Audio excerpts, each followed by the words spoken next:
I just wanted a short follow-up on my trip up to the Crystal River and the River Restoration Project.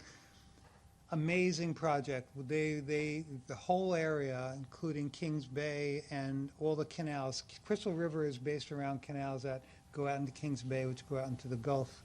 And they were overgrown with this type of algae that just choked all the oxygen off.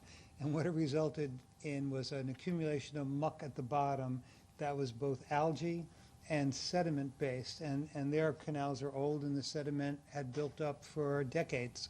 So they contracted with the company, and I actually went out with my wife with the contractor, and he showed us what they're doing. They're restoring it by vacuuming the bottom, not dredging, and they actually use divers, and these divers can stretch their equipment over a mile, and with an added pump, 4 miles. They suck the muck off the bottom. They run it through a very simple cleansing process which adds alum and a coagulant that causes flocculation, removes the nitrogen, removes the phosphorus, drops the sediment to the bottom, and runs the clear water back out into the canal. Very elegant, simple solution. And then they sell the sediment to local farms. So I want to put together... Fresh water or salt water? Fresh water. Fresh water. And 80% of the money they recover through grants. And the company itself that's doing the work has 2 full-time grant writers that are very intimately familiar with people in Tallahassee. They are getting this routine, grant money that's offsetting 80% of the cost. So I'm going to put together a formal presentation, and if you'd like, the contractor would be willing to come down and give us some presentation. Now, what we run into, unfortunately, is a sole source vendor coming to us to present, right?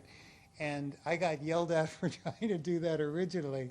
So if we do this, we might have to do it through an RFI process and invite multiple vendors.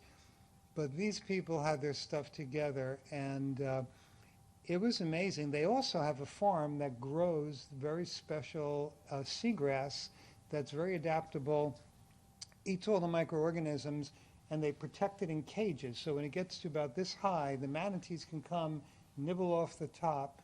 That forces the growth along the bottom of the canal wall, and they get all these runners.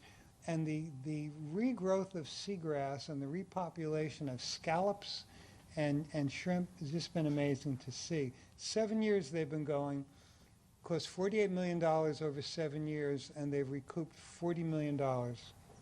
So it's something that if you're interested in, well, I'll definitely put together my own presentation, but if you would like, if we can work it out, we can have them come down and present.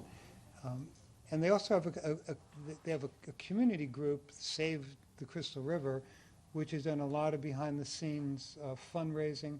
They did initial fundraising for a matching grant to start the whole project. They started in one canal, they demonstrated success, and then they went from there. So it was well worth seeing.